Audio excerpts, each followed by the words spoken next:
On October 31st, 1925, the Majlis met to bury a dynasty.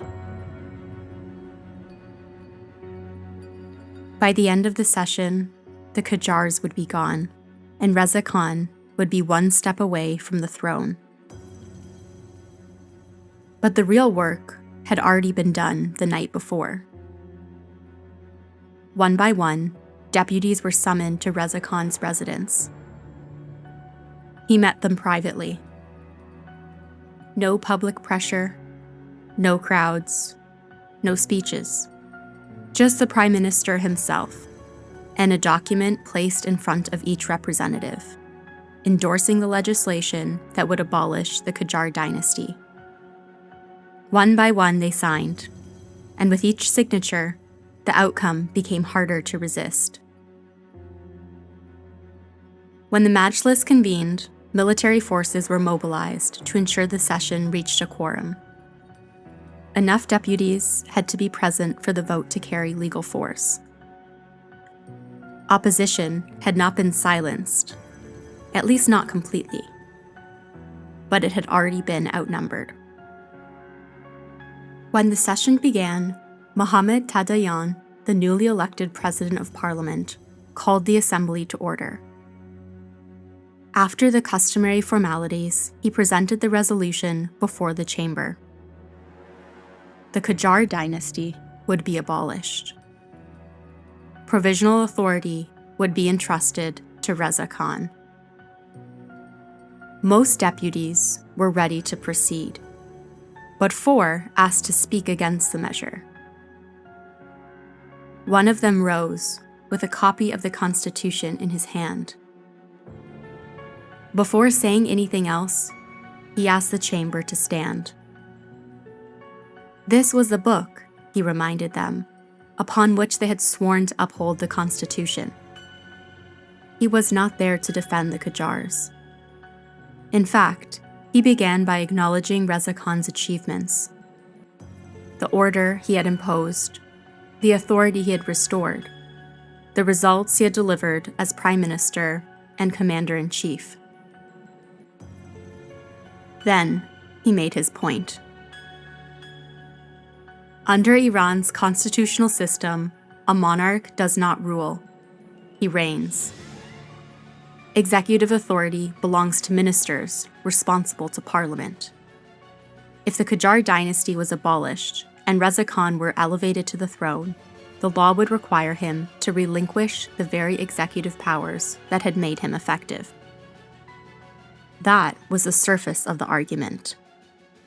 Beneath it was the real warning. Iran's constitutional monarchy was not designed to place executive authority in the hands of the Shah. Mosaddegh knew that if Reza Khan became monarch, he wouldn't stop managing things as he already had. With power of the king, his resolve would only grow stronger, and his authoritarian tendencies would only grow. And then, the whole constitutional arrangement would become a fiction. The balance between crown, cabinet, and parliament would collapse. Power would gather in one man, and the revolution that had forced the monarchy to accept limits would begin to lose its meaning. This was not a sentimental plea. It was a warning about structure, about precedent, about what happens when legal forms are preserved, but power is concentrated anyway. He knew he would not change the outcome. The signatures had been collected, the quorum secured. The actual vote was already over last night. When he and the 3 other dissenters finished speaking, they left the chamber. 80 deputies remained. All 80 voted in favor. The crown moved closer to Reza Khan. On that day, Mohammad Mosaddegh was powerless. But witnessing history, he was learning how to play the game. So that when history repeated itself, he'd have the upper hand. Hi, my name is Oriana, and you're listening to The Lion and the Sun, a modern history of Iran. There are decades when nothing happens, and there are weeks when decades happen. For Iran, the early 1950s were the latter. After the Shah nullified the results of the fraudulent 1949 parliamentary elections in Tehran, a group of nationalists, led by Mohammad Mosaddegh, entered the Majlis with a clear mandate: confront the supplemental agreement.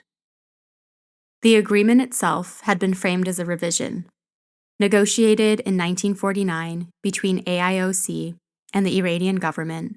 It raised Iran's royalty rate, added payments linked to the company's annual reserves, and once again promised to train Iranians for administrative roles. But the foundation remained unchanged. The structure of the 1933 concession stood firm. Though many criticized it as cosmetic and insufficient, the Shah pushed for its approval.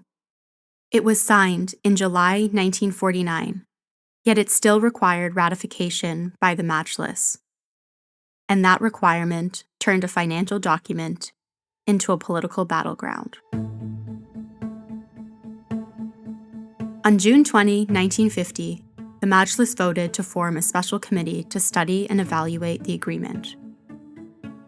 Mosaddegh was appointed as one of its central members. He did not intend to let a single clause pass unchallenged. To him, this was never about numbers, not about shillings, not about reserves. The supplemental agreement was not a financial matter. It was about national independence, about dignity, about whether Iran would remain master of its own land. The king understood that facing a Majlis strengthened by Mosaddegh would not be simple. So that same year, he chose a new prime minister, General Ali Razmara. Razmara was not a populist. He was a soldier, practical, disciplined, born in Tehran in 1901, trained the French military academy of Saint-Cyr. He had risen through the ranks under Reza Shah, and later became chief of staff after the Second World War. To the Shah, he was reliable. Razmara knew the mood inside the parliament. Deputies were circling the supplemental agreement and the AIOC itself. The debate was turning dangerous. So he tried another path. He asked the British for a compromise. Open the company's books to Iranian auditors. Promote Iranian workers into managerial positions. He argued that such steps could calm public anger and give Parliament enough justification to ratify the agreement. In part, he was correct. Despite Mossadegh's powerful speeches, many deputies were still conservatives. Many were aligned with the court. A meaningful concession from the British could have shifted the balance. But London refused. Ambassador Shepherd informed Razmara the company's offer was final. The only sweetener, he added with cold sarcasm, could be free medical treatment of certain hysterical deputies who continued to denounce the supplemental agreement. The British had chosen rigidity. Now the initiative returned to Tehran. The Parliament would respond. The committee met through the summer and into the early fall of 1950. As the weeks passed, something shifted. Public opinion began tilting steadily toward the left, toward Mosaddegh, toward the National Front. The British refusal to offer any real compromise did more than stall negotiations. It united factions that rarely stood together. Even the Islamic bloc of the Majlis moved into Mossadegh's camp. At the center of that shift was Ayatollah Abul Qasim Kashani. Abolghazam Kashani was born in Tehran in 1882 into a clerical family and left for Najaf as a teenager to study Islamic sciences. Najaf was one of the main centers of Shiite learning, and there he trained under leading and influential clergies of the era, gaining a reputation as a serious scholar shaped by both religious study and political debate. The First World War drew him directly into conflict. When British forces advanced into Iraq, then part of the Ottoman Empire, many Shiite clerics saw the occupation as foreign domination over Muslim lands. In 1916, amid the fighting and unrest around Najaf and other shrine cities, Kashani's father was killed during his resistance against British expansion. For Kashani, this was not only a personal loss, but a political turning point. He joined the anti-British movement and began a call to jihad against the British. Although resistance forces briefly disrupted British control in some regions, the uprising was suppressed. Kashani was condemned to death in absentia, forcing him into exile. Around 1921, he fled to Iran and settled in Tehran. He resumed teaching, but his disdain for the British never faded away, and he continued to speak against British influence. During the interwar years, he avoided formal political office, instead building influence through sermons and close ties with bazaar merchants and fellow clerics. The Second World War once again placed him in direct confrontation with British power. In 1944, he was arrested by British authorities during the Allied occupation of Iran, imprisoned in Iraq and Kermanshah, and later exiled to Palestine and Lebanon. By the late 1940s, he had returned to Iran, where he openly opposed oil agreements he viewed as favorable to Britain, with a special focus on the oil agreement between Iran and the British. For Razmara, this alliance was alarming. A radical cleric standing shoulder to shoulder with a secular aristocrat signaled something deeper than political maneuvering. It reflected the scale of British unpopularity and hinted at where the oil debate was heading. Trying to calm the chamber, Razmara addressed the Majlis in October. His tone was measured. He spoke of balance, of avoiding rash decisions, of preserving national interest without provoking crisis.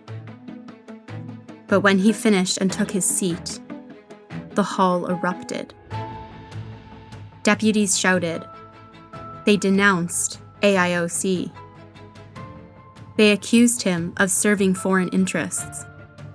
Some even called him AIOC's lackey. And then Mosaddegh rose. His words cut through the chamber. If you endorse this agreement, you leave yourself with a disgrace which you will never be able to wash away. There was no middle ground left in that room. The following month, Mosaddegh brought the supplemental agreement to a vote with the committee. The recommendation was unanimous.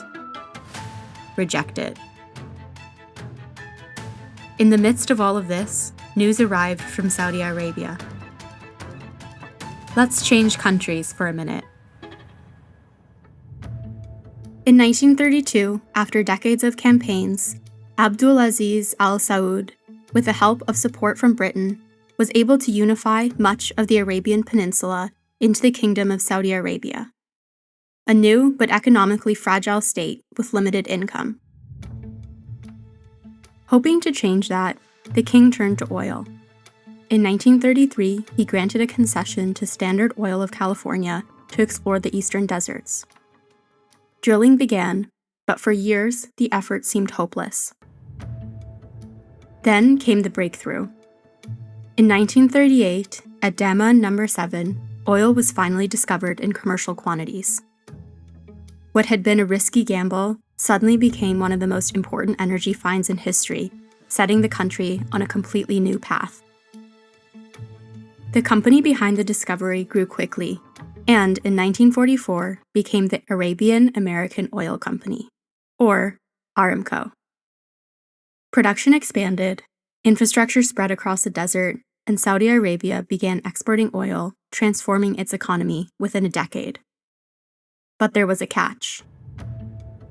Just like the oil deal in Iran, most profits still flowed to the foreign companies operating the oil fields, while Saudi Arabia received a smaller share through fees and royalties. As revenues grew, this imbalance became harder to accept. In 1950, everything shifted. King Abdulaziz pushed for a new deal, even threatening to nationalize the industry if Aramco didn't budge. So, the oil company agreed to a historic arrangement. Profits would split equally, 50-50, between the company and the Saudi government. 50-50. The number echoed across Tehran. From that moment, the pace changed.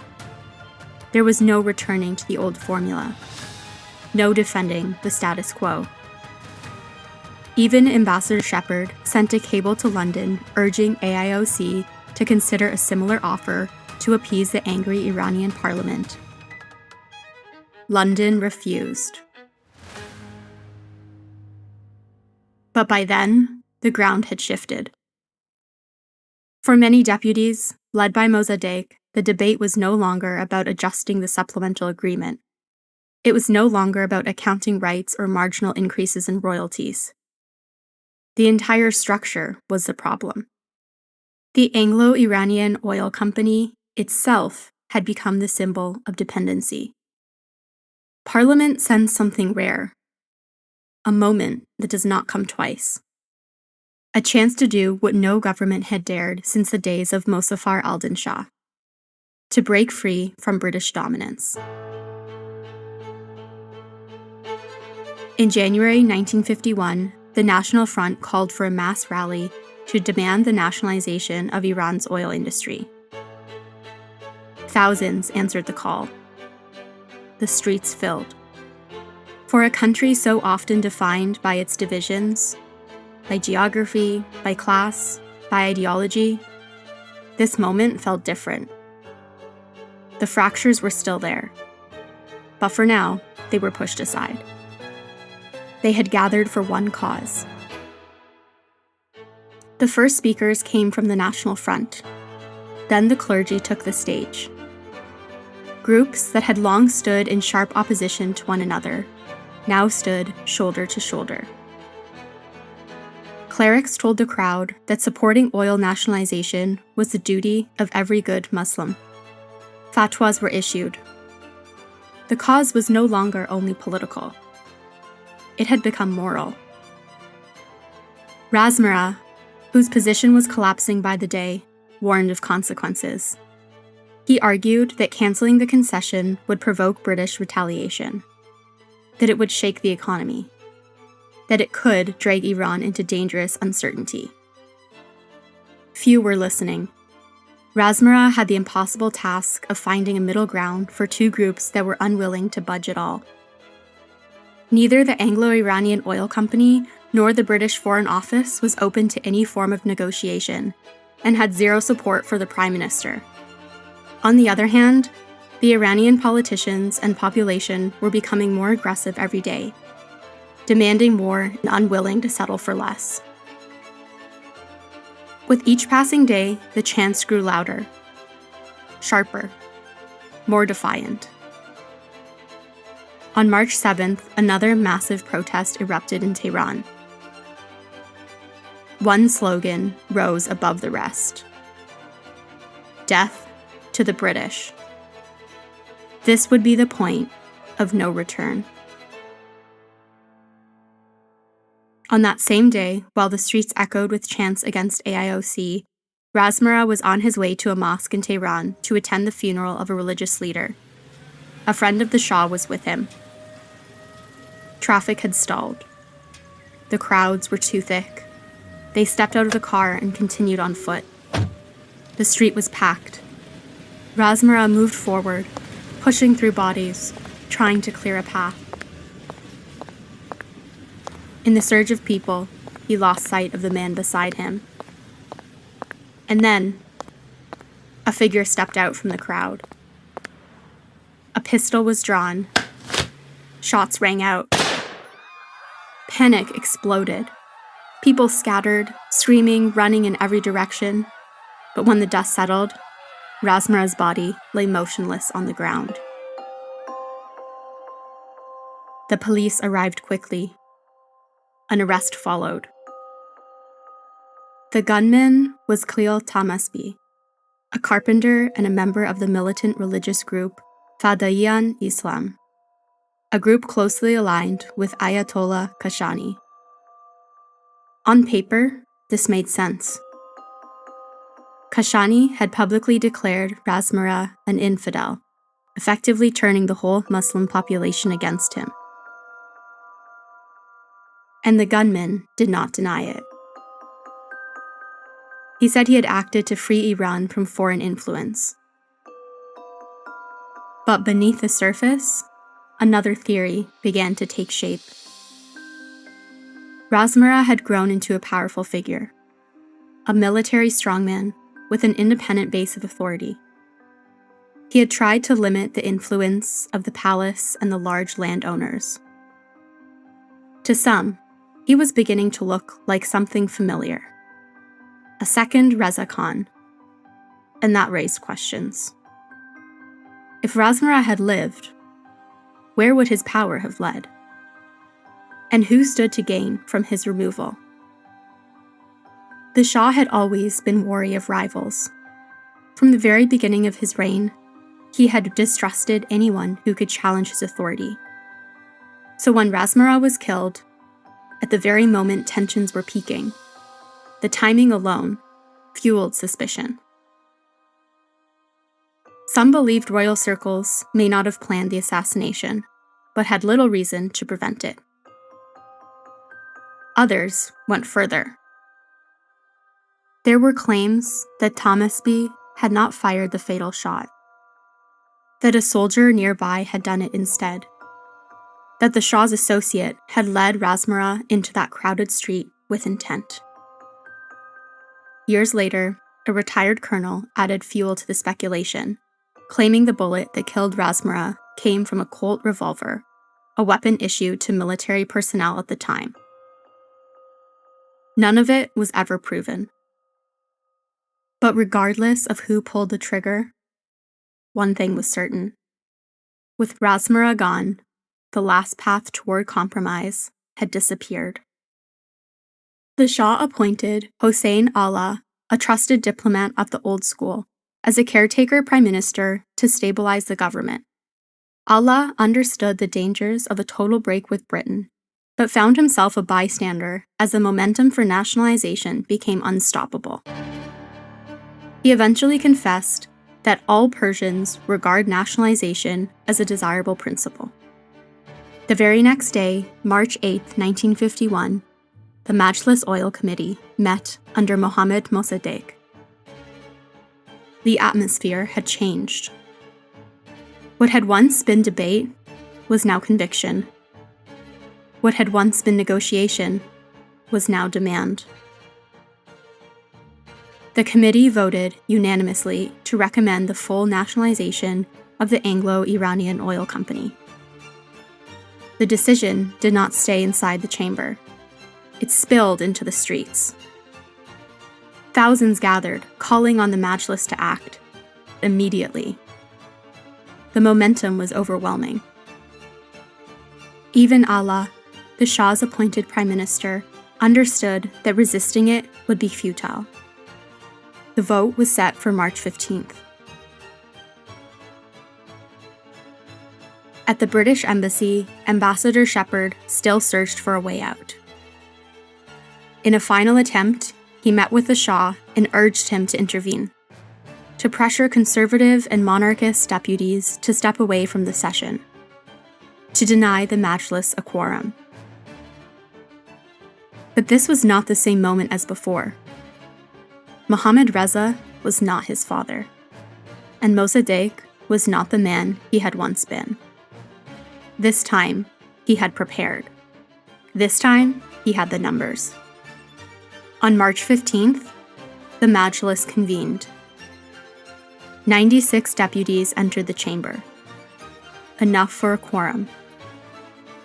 Conservatives, monarchists, nationalists. One by one, they cast their votes. There was no split. The result was unanimous.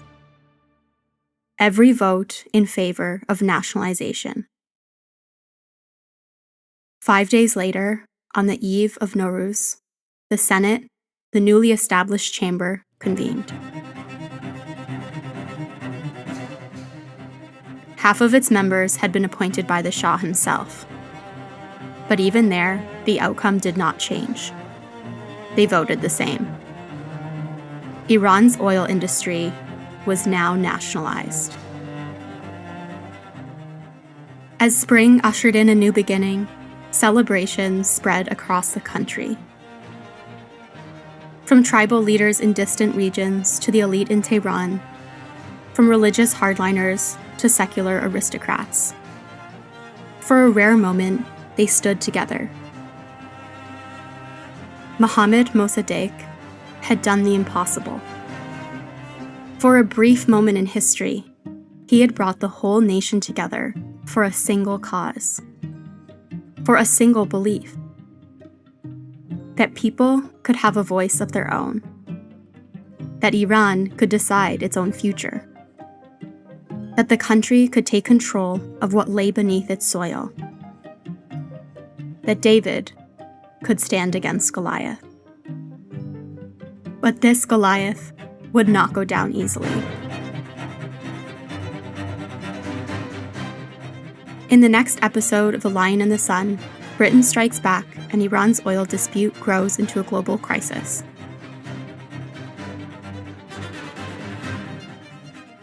The Lion and the Sun is a String Studios production. For more about this episode, including the transcript, relevant photos and documents, visit our website. After this episode, we'll be taking a short break, but we'll be back on May 7th with part 2 of Nationalization. If you're new to our show, you can catch up with all previous chapters on our podcast feed or read the transcripts on our website. Book 1 explored the constitutional revolution of Iran and the fall of Qajar dynasty, and Book 2 is about the formation of the Pahlavi dynasty and the life of Reza Shah. For early access to episodes and bonus content, consider joining us on Patreon. It's a great way to support the show and get something extra in return. Thanks for listening.